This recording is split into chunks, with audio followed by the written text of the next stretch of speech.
Today, I am delighted to have Caroline Cheng here to talk to us about Chinese ceramics. And I'm completely jealous because she is right now in Dali, my hometown. Like, I want to trade places with you.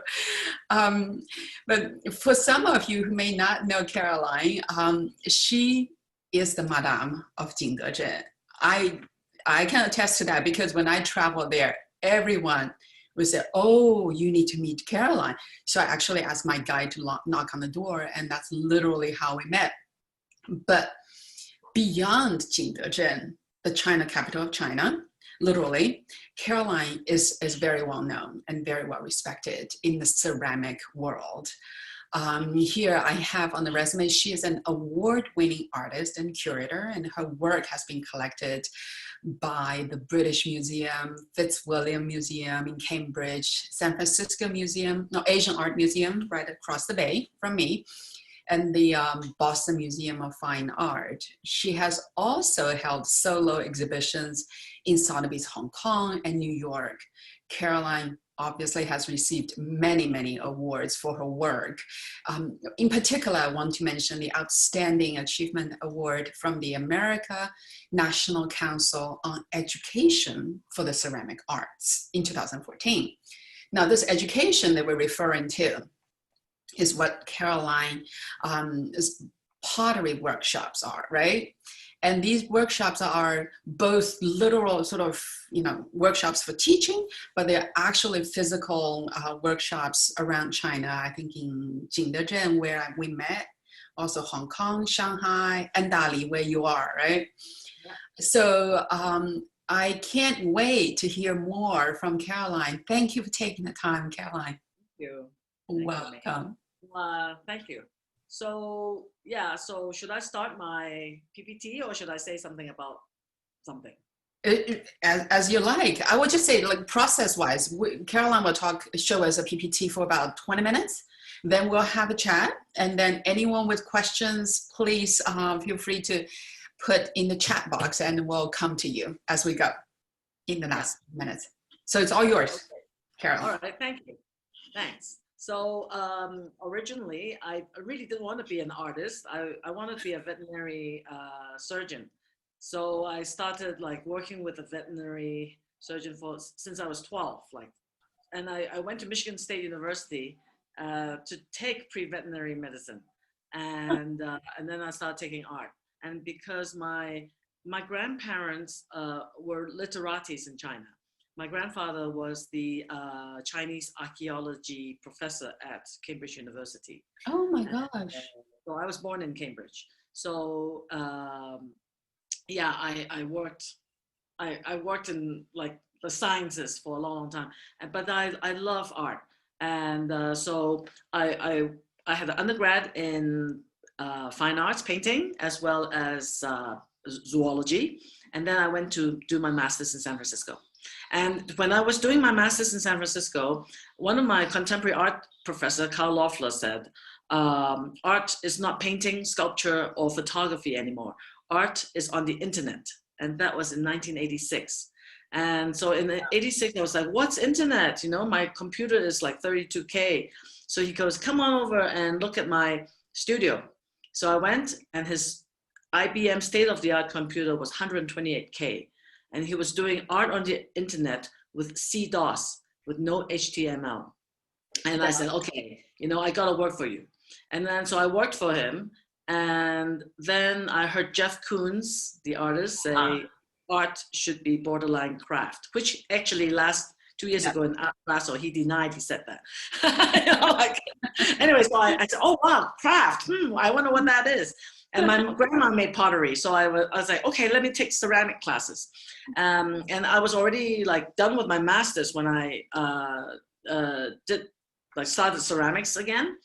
And I loved it. And I haven't stopped doing it since. And I've never thought that I would do so much in ceramics, but I have. So I will share with you today what ceramics in Jingdezhen means to me. Because I went there in 1998 for the first time. And as a Western trained artist, I thought, oh my goodness, I'm now in Mars. I've never seen people make ceramics like that before. Yeah. It's like totally, completely different ball game from Western ceramics. So here's what I see, and here's what I did. Okay, shall we start? Great. Okay, let's start. So when you go to Jingdezhen, this is what you see. You see even traffic light. You know, Mei, you've been there, so you know what that looks like. Yeah. So when you think of ceramics, you think, oh yeah, it's the blue and white, you know, it's the traditional Chinese stuff. And so when you go to Jingdezhen, you can go to like a site like this, which is like, actually, this is like a one-story tall mountain filled with Song Dynasty shards.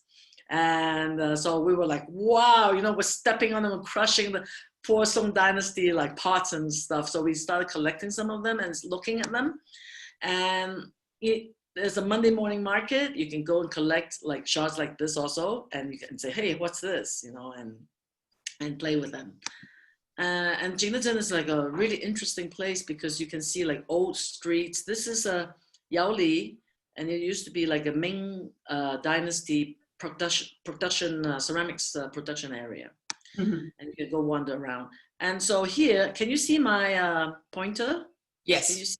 Okay. Yes. So this is how they crush the rocks in Jingdezhen. They find the porcelain rock inside the mountain. They take it out. They go to a water mill and they crush it and they soak it in water for like a couple, I don't know, months.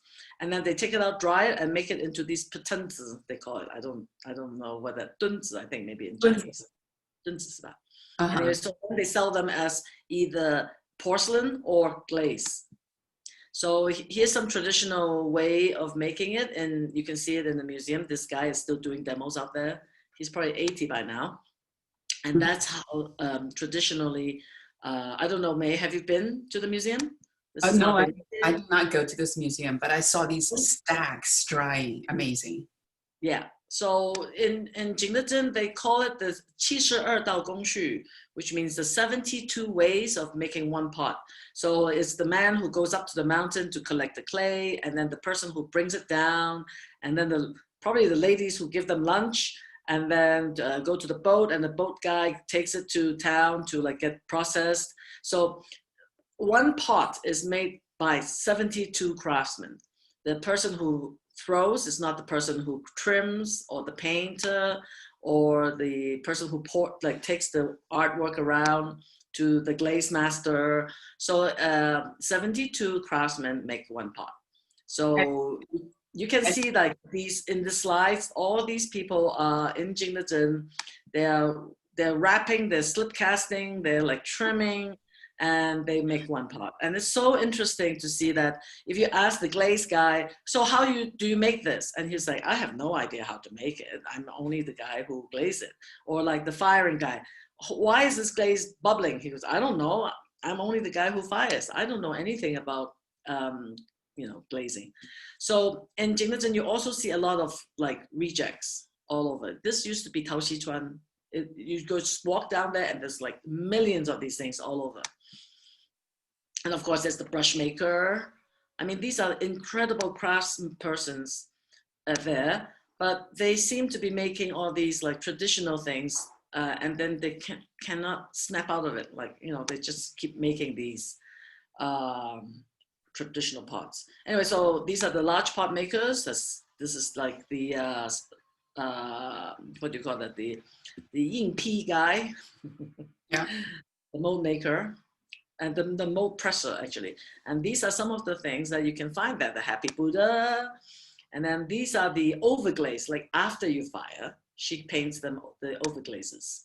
And then these are like overglaze painted large sculptures. Now, these are all found in the sculpture factory. And in Jingdezhen, when I first went there in 1998, there were like about 5 factories that were still making work.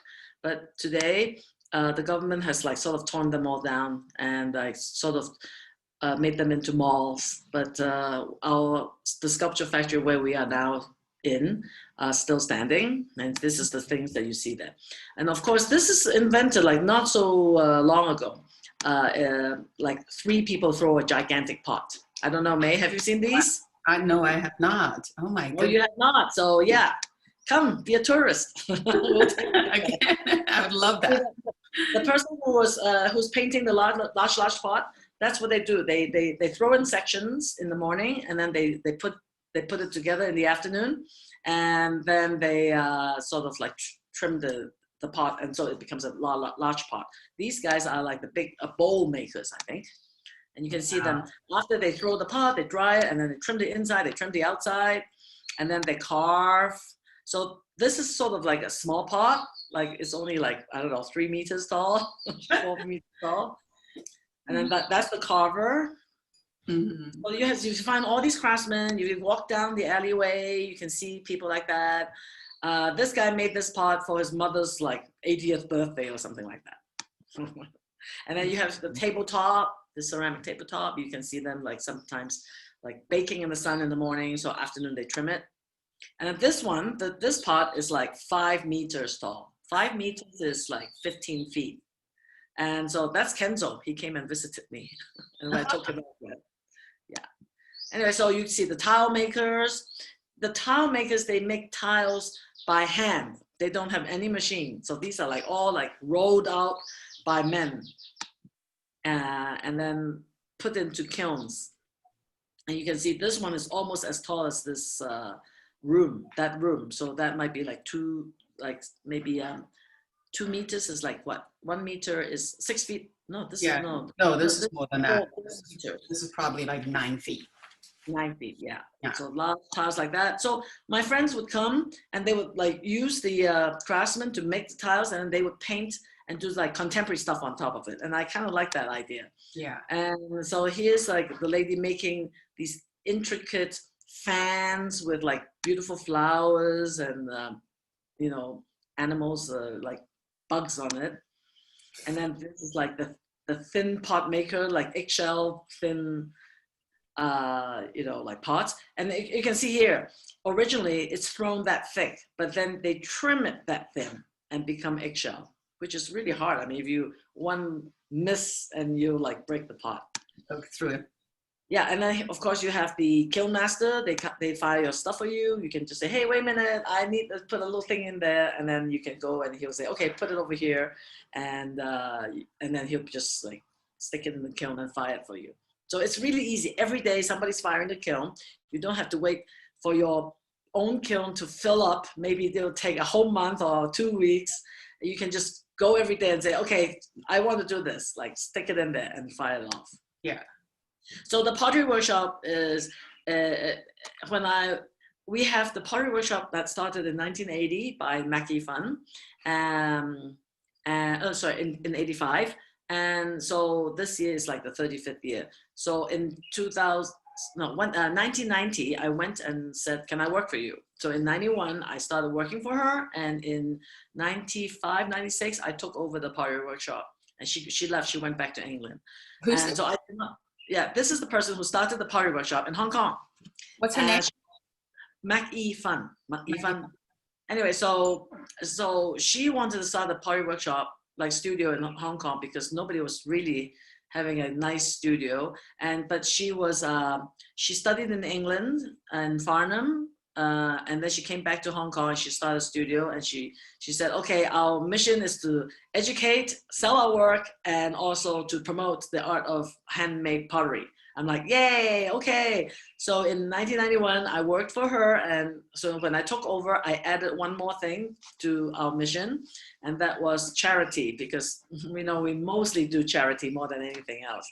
So in 1998, I went to China and looked at ceramics, and I'm like, wow, this is incredible. So in 2001, we started the Pottery Workshop in Shanghai because, when we went to the studios in China in 98, everything was dirty and filthy, and it was not up to international standard. And I said, I'd like to go and start something, and it's something that's respectable and people can like come and like it. So anyway, so we started the Pottery Workshop, and in 2005 I kept going back to Jingdezhen because it's such an incredible place. So we started one in Jingdezhen, and the one in Jingdezhen, we wanted international artists to come and look at what I just showed you, like all these incredible craftsmen come look at their work, look at the craftsmanship and see what you can do with it.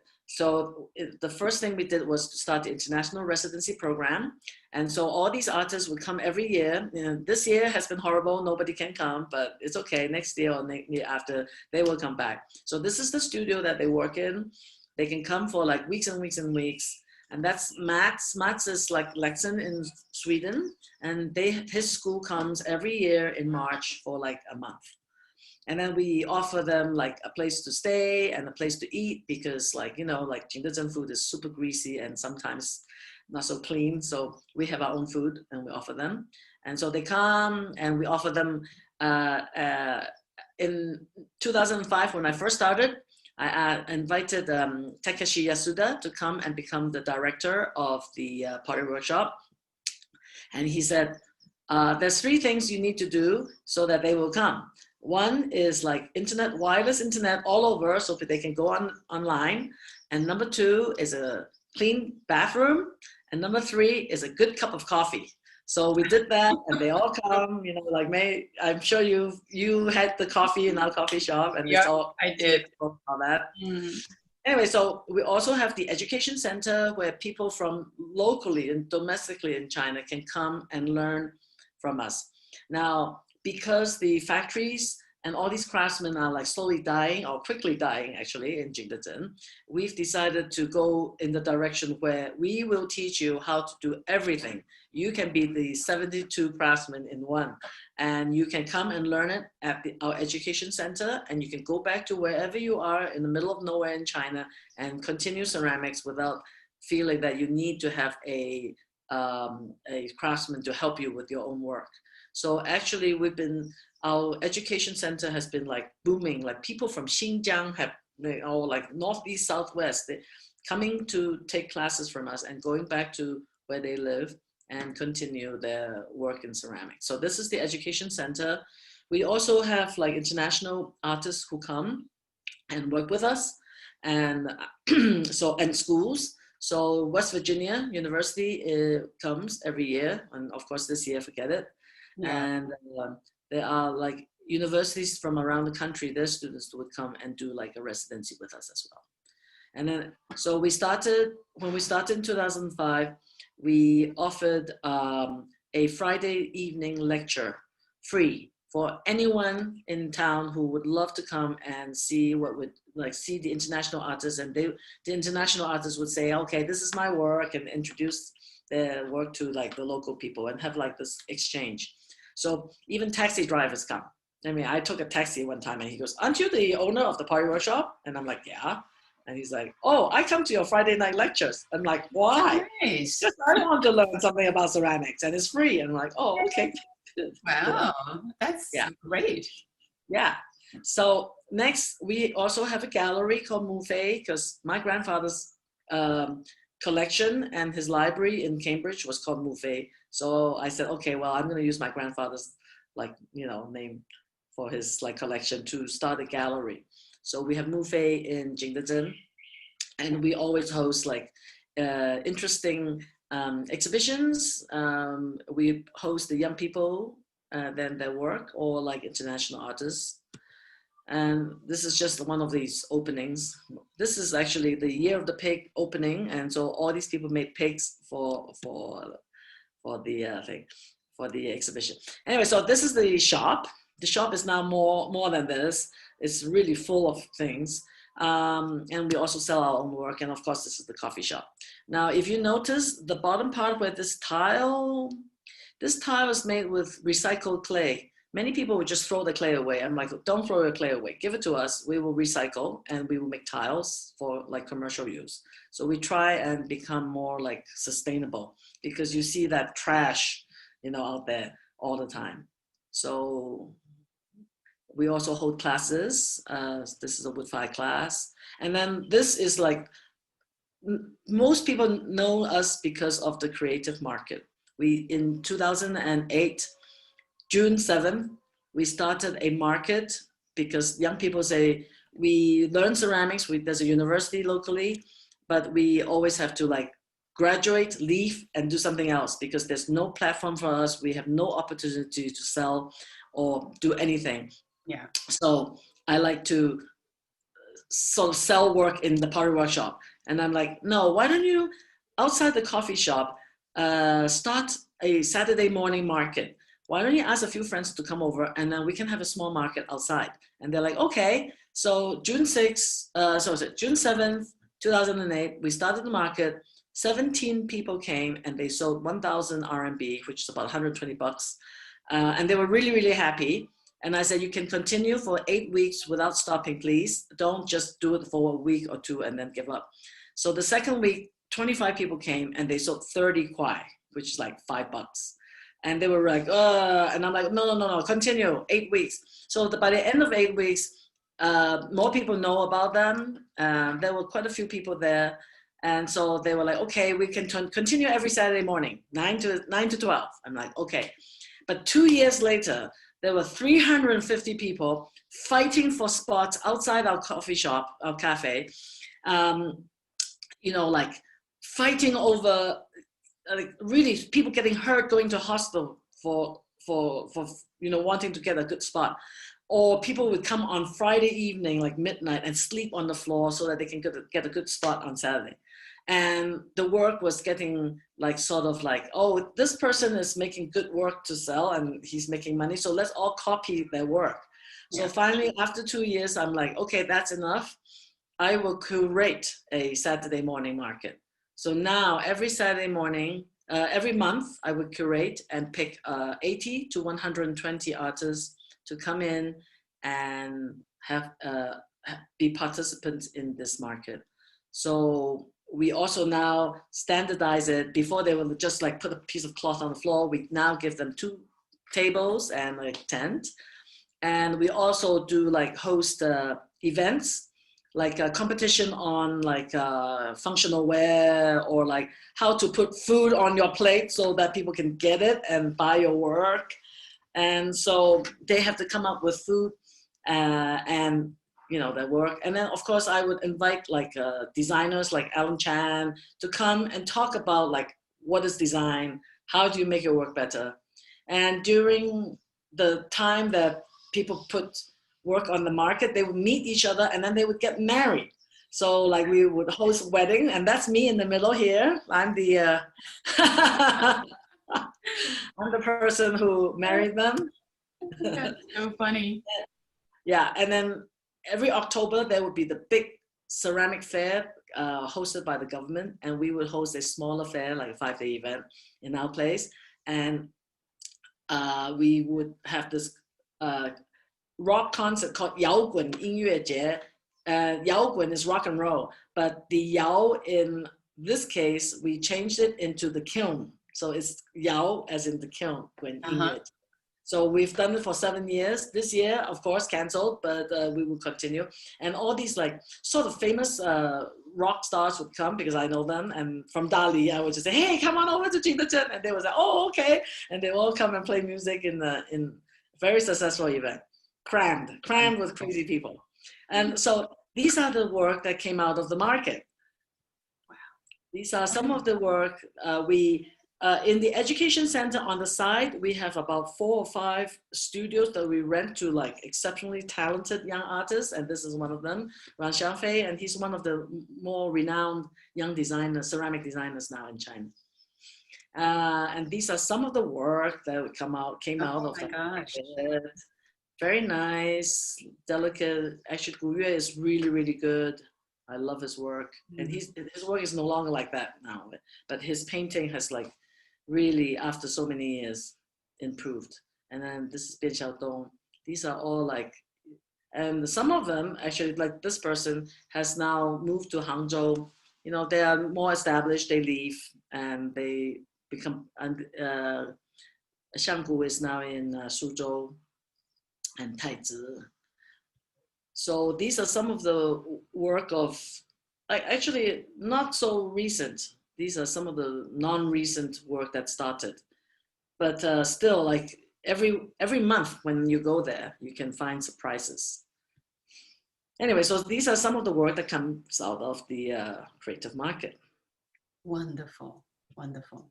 So this is an incense holder. I thought this is like so nice. Yeah. And then of course they have a lot of people make cutesy ootsy little kawaii stuff, but I personally don't like it. Um, for me to pick artists in the market now, I do like across the board, like cute stuff, functional wear, beautiful design, tea wear, wood craft, silver, copper, like metalsmithing. There's like a fabric. I mean, there's a lot more things than just ceramics in the market. So I make it more like diversify. It does. Jingdezhen doesn't have to be just ceramics. So yeah, and many of these young craftsmen, like about 70% of them, are not from the Jingdezhen Ceramic Institute anymore. These young people, this one is, she came from the China Academy in Hangzhou. So a lot of the art school kids who wanted to continue in ceramics or start their own studio would come to Jingdezhen, settle down and apply and come to the Pottery Workshop and sell their work. Mm. And I mean, I see them buy cars, and then like a couple of years later down the road, they buy another car, change, a bigger car, or buy a house, get married, have kids, you know, like most of them, a lot of them like elementary school already, these crafts persons like kids. Anyway, so these are some of the work that comes out of the market. Last is like, I will talk about my own work, because I remember that fan with like all these intricate flowers and stuff, they also have butterflies on it. So I thought, okay, I want the craftsman to help me make some of my own work. I mean, I can make my own work, but I said, okay, well, can you make a butterfly with a hole on the bottom? And she was like, why? I was like, well, because I want to make a dress. So this dress is at the British Museum. Anyway, so these are some of the work that is made out of like porcelain butterflies. The largest piece that I have, there's 35,000 porcelain butterflies on it. And why do I make these dresses? So from far away, you see a symbol of the Orient. And when you go close up, you see that each butterfly is handmade, and each butterfly is 9 parts put together. Okay, you can see that. 9 parts put together. So each butterfly is very, very different. So from far away, you see a symbol of China, maybe. And then when you go up, every butterfly is different. It's as if like me, Caroline Cheng, as an artist, I live in China. I travel all over China. China is so different. It cannot say, okay, China is this. China is not just the Han people. China has like 56 different kinds of minorities, and you spend your lifetime traveling, looking in China, and it's a never-ending infinity thing to do. So that's what my dresses are talking about.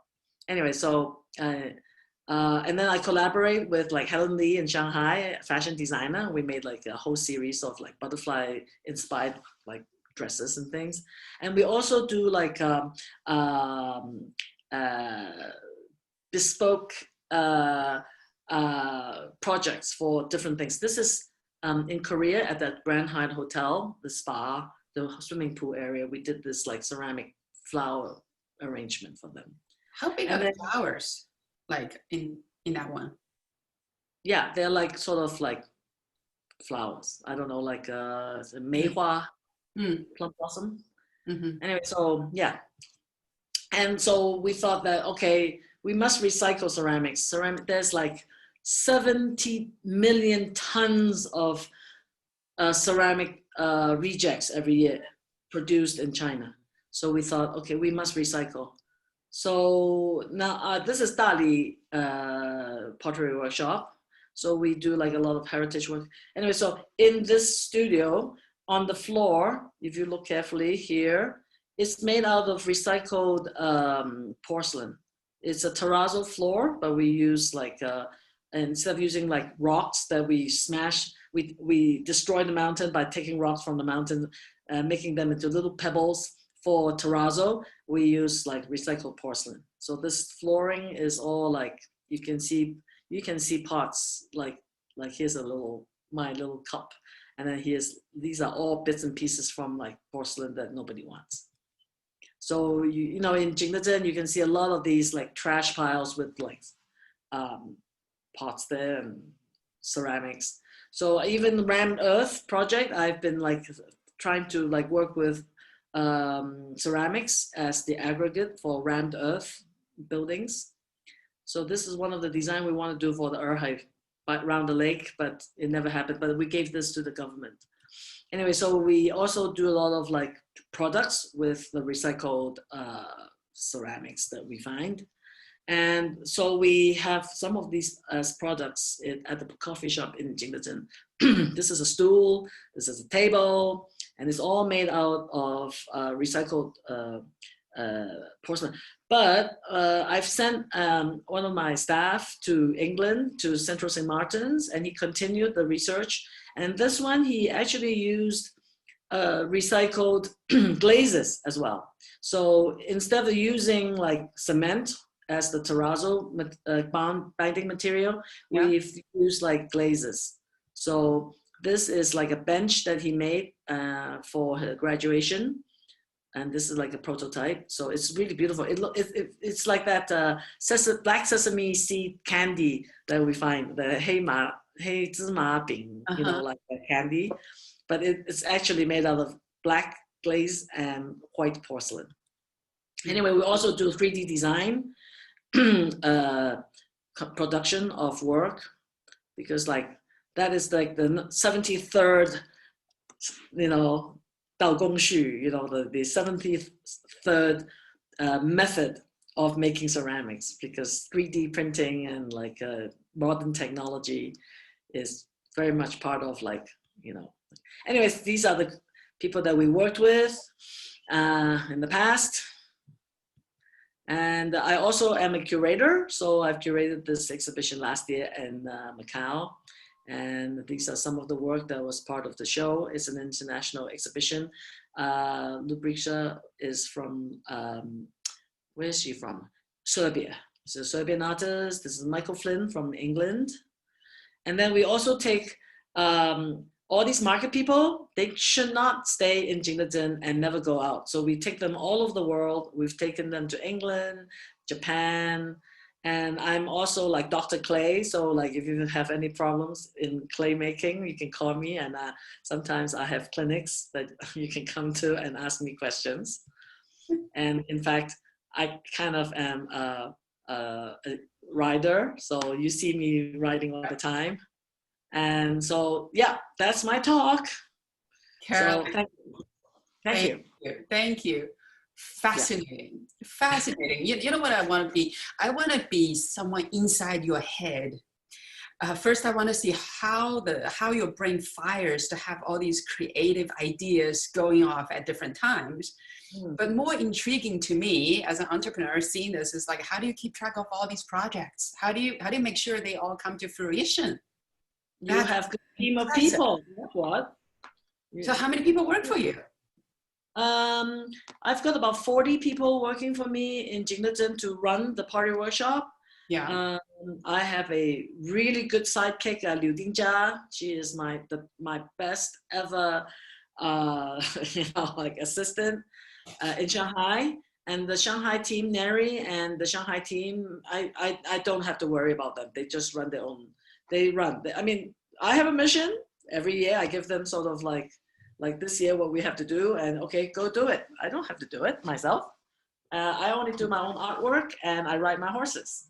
And I make sure like, you know, all the, I just make sure that everything is running smoothly, and like I'm sort of like the creative director. I make sure it's not like because the CEO in Jingdezhen, he is not an artist, so he can run the place well, but like as far as the creative part, the market, I pick the artists, I talk to them, I give them lectures, I help them like make better work. And so we have this like shared 72 ways of running the Pottery Workshop as well. Still. Okay, so what is me? I am Caroline Cheng, and under me, I've got like 2 people who are my core team member, which are my assistants. Jing is in Hong Kong, and Liu Dingjia is in Shanghai. But we make like work like, for example, if I have to curate an exhibition, then it's a very big project. So I do like I do the whole framework, and then they go and find people to help do the whole, realize the project. And then under my two core members, I have the Pottery Workshop Hong Kong, Pottery Workshop Shanghai, Pottery Workshop Jingdezhen, Padre Workshop Dali. I have e-design, the design company. I have a trading company. So under those companies, they are self-basing basically. I really don't participate and manage. I don't manage, but I do check in from time to time. Like for example, today at 9 o'clock, I have the Friday morning meeting with the Jingdezhen people. So I do sit in and I listen and I ask questions. But the day-to-day thing, they come up and they do a great job. That's fantastic. But for example, in the beginning stage, you must get involved quite a bit. Like, the workshop in Dali, the aesthetics of it, how you want the recycled material to be used, and whether you want to build a partnership with the Dali government. You get involved in that, right? Yeah, but I try not to get involved with any government. Very sorry. 技术问题, technical problems. I think we're all getting back in here. Just give us a second. Our speaker will be back in just a minute. While we're waiting for Caroline to get back online, I'll show you some of the upcoming events that has something to do with Jingdezhen. One is this one. It's very near in the future. September 24th and 27th, we will have a field trip, 3-day weekend field trip to visit Jingdezhen. This is to see everything not everything, some of the places Caroline talked about in Jingdezhen. This would be very suitable for those living in China, and for those of us outside, sorry, we have to wait maybe for next year. And next year we have 3 trips designed to cover Art Basel in Beijing, Shanghai, and Hong Kong. This is a partnership with the House Collective, where Caroline's work is exhibited in the lobby. Some of you in Shanghai can go and visit this. This is at the Middle House in Shanghai. Terrible. Sorry about that. But good to have you back. Okay. All right. There's already one question. I was trying to swing at it, but I think you'd be better at it. It says, why has the government pottery factories closed in this town? Or have they moved elsewhere? Okay, recently they have been tearing down left and right to make them into like shiny, shiny new malls. They kick the old craftsmen out and say, oh yeah, they'll be back. And then like, okay, before it was a hardship post already. And then they come back and then rent is like 10 times more. So they can't do it, and then the city thinks that it's too dirty. It's like, so they want to make it pretty, but it's not pretty we want to see. It's the craftsmen we want to see. And I've been trying to tell the government, but they don't understand. It's like Jingdezhen has been a very isolated place, like traffic going there is hard. The government are like local people. They haven't seen the world. They don't understand. They don't have a world view of things. And they just think that, okay, if we make the streets cleaner, if everybody lives in a better housing, if we just destroy their studio and ask them to build another one, but they don't have that kind of organized planning skill. So for example, they say, oh, let's tear this factory down. And yeah, we'll do it in 1 year, you guys can all come back. And tonight, this is the 3rd year and they're still building and nobody has come back. And of course, like a craftsman, they can't wait 3 years for you to rebuild and come back. And then the rent is so high. They just say, okay, we'll just leave and just retire. Mm-hmm. It's harder for young people to become craftsmen now. Yes. Yeah, but there were also some government-run pottery factories and things like that closed. And I was under the impression some of them may have challenges in updating the design, aesthetics, and function of the ware to meet the market. Is that also partially? No, it's not. Like a long time ago, actually about 20, 30 years ago, they built these like they bought state-of-the-art German machinery. Every day they can make like tens and thousands of like pots, but you can't sell them. It becomes very cheap and nasty. So it doesn't work that way. They have like moved a lot of these craftsmen to somewhere else, but that's so isolated and far away from town that it doesn't work either.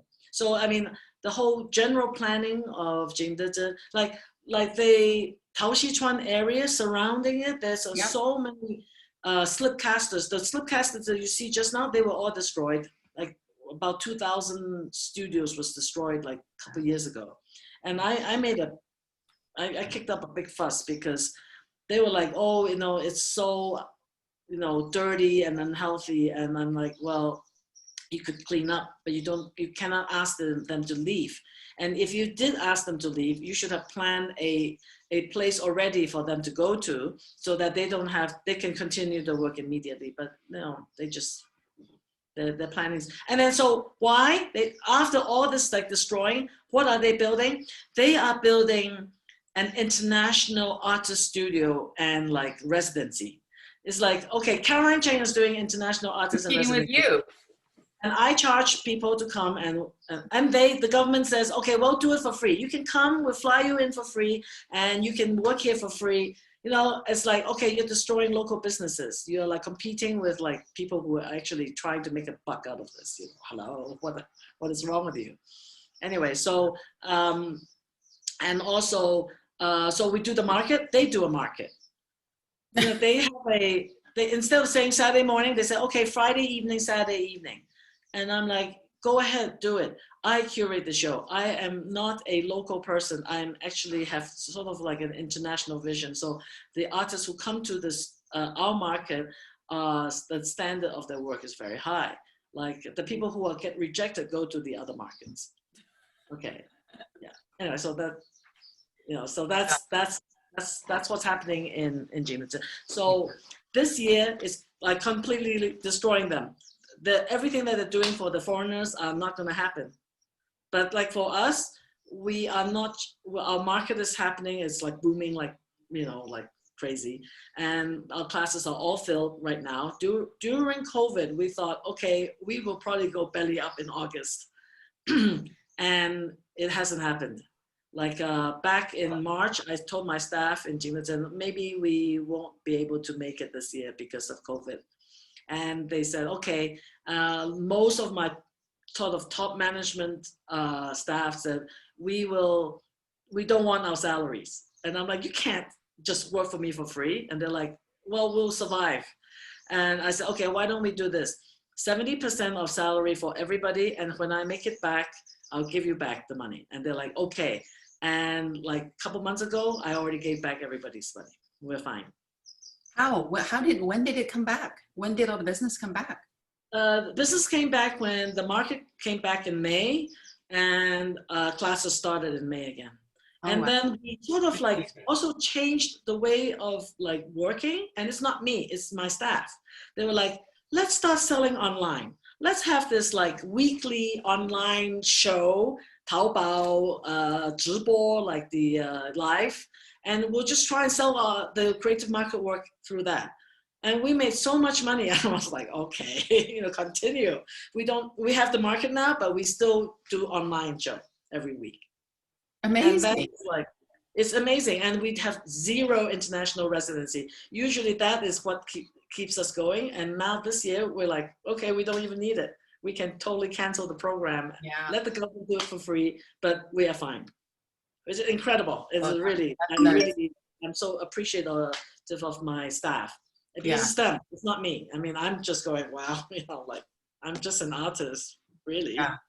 That is a truly impressive story of how the team rallied together to pivot the business. Congratulations. Yeah. That shows the strength of your operation.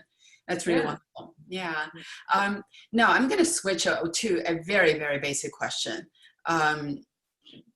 What is, I keep throwing these words around, China, porcelain, pottery, ceramics, randomly. Straight me out. What am I doing that's wrong? What's the difference between these? China, ceramics? No, like China as ceramics, right? So these words, what's the difference? Pottery. Oh, you want a class of basic? I'm really, this is like basic 101. Okay, so I give you like this like layman's sort of talk. It may not be sort of true, but it's sort of generally okay. So ceramics is a general term. Anything clay is ceramics. And then you have these different types of clay. Now you have stoneware, you have porcelain, you have earthenware. Stoneware, porcelain, earthenware, they are determined by what is inside the clay and where it is found. Porcelain is actually a rock, basically. You get the rock, you smash it up, you ferment it, and then it becomes like a clay. This is called primary clay. It's just one kind of stuff. Yeah. So you go to the mountain, you dig it out, you smash it up, and you do it. And porcelain usually is a primary clay. Stoneware, it could be a primary clay, or it could be something that you dig out of the ground, like in the field. In the field, it's because the rain and water and wind will blow on all these different kinds of primary clays, and they get washed down to the river or to the farmland, and you dig those out. That's sort of like lower firing temperature clay, earthenware clay, or could be stoneware also. And stoneware is high firing clay. And the temperature is low fire is like about 1,000 Celsius, and high firing is about 1,300 degrees. So anyways, depending on temperature and like the purity of the clay. Stoneware is like you have ball clay, you have porcelain, you have everything mixed in with some organic matter. And then earthenware is a lot of organic matter and a lot of clay that is just fired to a lower temperature and is already strong. And then porcelain needs to be fired very high. And porcelain usually is white in color. It could be black also. It depends on what's inside, but it can be made very thin. And if you look at it in a microscopic way, porcelain is like this. It's like this, and it's like crystallized, but it's layered like that. But stoneware is like little round balls with holes in the middle. So if you throw a pot using porcelain clay and stoneware clay, and you make the same pot, same weight, after you fire, the porcelain is like heavier, and then the stoneware is lighter. And it's because of that water inside, how much water is in. It's more dense, porcelain, and it's more like loose in stoneware and earthenware. And that's sort of like the difference. So when you go up and you look at something and you see, oh, the clay is really dense and fine, then it's probably porcelain. Stoneware is more. I think I need to take one of your workshops to get started. No. Yeah. This is like basic number one, first day. Okay. Yeah, I know my team told me today, unfortunately, we'd have to end in about a minute because we have another event coming up. But we do have one question. Let's address the question from the audience. The question is from Angela. For young people, a honeymoon dating in Jingdezhen, any good activities while the traveling is worthy for spending wow moment? So for a young couple, is Jingdezhen worthy for some wow moment? Come to Dali, it's better. Hey, I can't object to that. All right. But okay, hang on a minute. The last question is actually better. Like, okay, go for it. Like, what is the difference between Chinese and like Western ceramics? It's the way they make it. It's the way. It's the material. It's like it's the things that they make. It's worth coming to take a look. Yeah. Okay. Sadly, we'd have to end our conversation here. Oh. I know we have tons of questions, Caroline. We'd love to have you back again to talk to us about Dali, maybe. Yeah. All right. And everybody, apologies again for the mishap, and come back. We'll have a lot more interesting. Next conversation in September is actually with your neighbor, Xi Zhinong, the photographer. I love him. Yeah. Yeah. All right. Thank you, Caroline, and good luck to your team and with your artistic work and horse riding. Yep. Come visit me, everybody. Yes. Okay. Thank you. Bye. Bye, everyone.